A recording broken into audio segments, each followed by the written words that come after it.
not live from Mab's bed to your head. Here live today, again, not live, uh, with Dan, also known as Moderately Anonymous. Hi, everybody. So, Dan, I have you here today to talk to you about Commander. Are you excited? Am I excited? Yeah, I always like hanging out with you, Matt. I think this is going to be a good time. I'm excited to have you ask me these questions and talk a little bit about the questions. I don't know, I guess. All right, excellent. Uh, Question number one. What about Commander brings you joy? I thought about I was like thinking about these questions, and I was thinking about when I first started playing Commander, like what really struck me about the format. I think a big part of it was that you didn't have to pay as much money to play this as you did to play Modern or any of the other 60 card formats of just like, I only need one of the cards. And that, I mean, it also eventually becomes the thing of like, I need a Scalding Tarn for every one of my decks though. So that like that became not the point after a while, but I really enjoyed that. And I just really enjoyed the beer and pretzels atmosphere of Commander for the most part. Like there was something that was like kind of stressful to me about going to the store, to the local game store for events and things like that, of just like, I knew my decks weren't as good as other people's. I know I wasn't like as like seasoned a player as other people. So it became this thing of like, I knew I was like going to the local game store to pay $15 to enter the event and get my butt whooped all night and just get like 0 and 3. So like learning about Commander and then like starting to play Commander, it just was infinitely more fun to me because it was a lot more about just like hanging out with people and finding good people to hang out with. And like that's ultimately why I started playing Magic, is because I moved into a house where I played Cribbage and I loved Cribbage and no one else played Cribbage, but they all played Magic. So I was like, it's a card game, like I'll do it, whatever gets us to like just hanging out and playing card games and having fun. That's awesome. You, I, I'm a little surprised to hear you say that you were big into cribbage, so you can count to 15. Yes, I can. I haven't played Cribbage in a lot of years now. Like honestly, like that was kind of the last of my Cribbage playing, was when I started to learn how to play Magic. Because now it never turned into me being like, Oh shit. nobody knows how to play Cribbage. I've like had a couple of partners who have been like, teach me how to play Cribbage, and we have, and it's like a certain amount of fun. But I don't know, not as many people are like big into playing Cribbage. So It's more of an older generation thing and mm. very regional. Is it regional? I didn't know that. So is it like a Northeast East Coast thing? Oh, I've never heard of anybody playing it where I live now, but That's funny. it's huge where I grew up. That's really interesting. That's wow. I'd never heard that before. That's another thing that I really enjoy about the wider world of webcam EDH, is like I've learned so much about Magic, but I've also learned so many things that are just like small little tidbits like that. Like I never would have known that cribbage is an East Coast thing. An East Coast old person thing. Yes, I knew it was an old person thing because that was the first thing that everyone says to you is nobody plays that but old people, but also me. Yeah. But not anymore. I've been playing in years. I don't even remember how to play anymore, really. I'd have to get a refresher. Maybe we'll do. No, you can't do webcam cribbage. No, you can't. See, that's the thing, is you need to be in the same room as someone else. Like it totally doesn't work over webcam. Yeah, Fucking lame. it's unfortunate. Another thing that's so much better about Commander. Okay.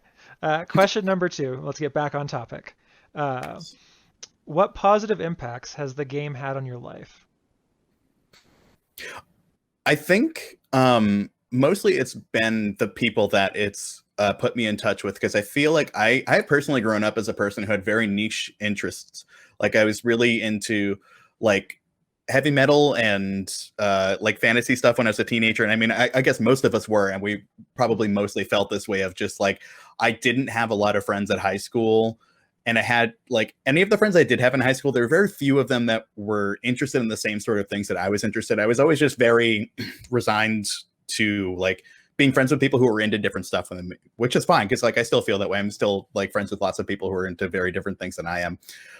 But it does like it brings you this really close group of people who really share a lot of the same passion and interests, and it's nice to have those people that you can like just really get excited about the same sorts of like weird specific things.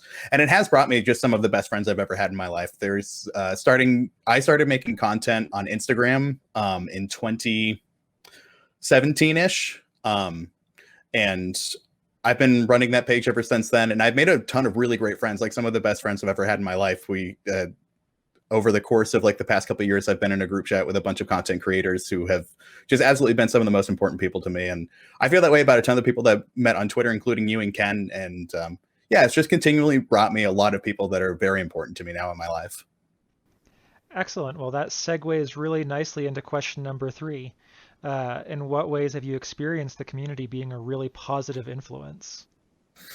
Oh man, that really, it goes so much farther beyond just my friendships with people. Like that is a really big part of the positive influence that like touches me every day.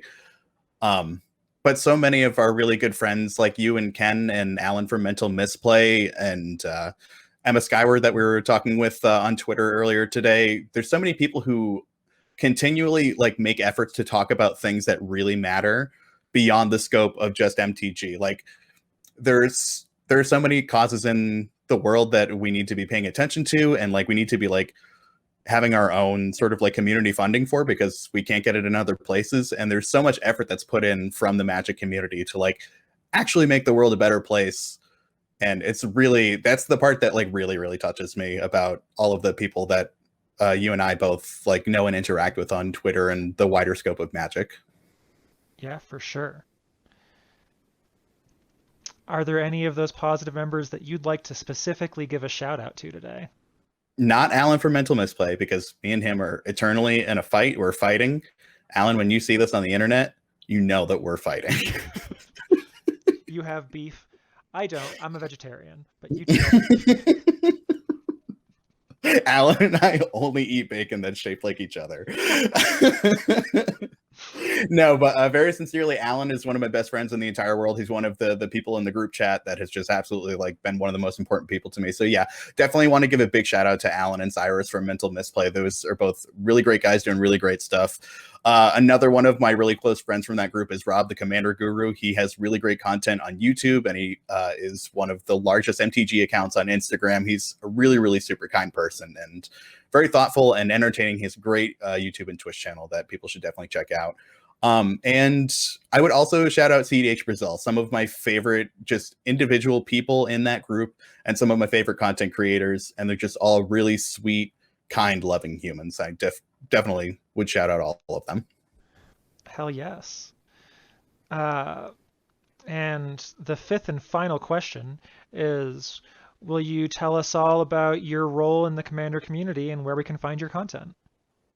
This was another one that I thought a lot about, because that's a really interesting question of how do I view my role in this community. And like on a base value coming into it, Alan and I in particular had a lot of conversations about trying to make CEDH content that is very approachable for people, because there's a lot less of a stigma than there was maybe a couple of years ago, but there is still a lot of MTG players who views the CEDH community as like the pub stompers at their LGS, who are just like trying to trick people into having a bad time playing Magic, when like, you know, all we really want is to just play powerful Magic together.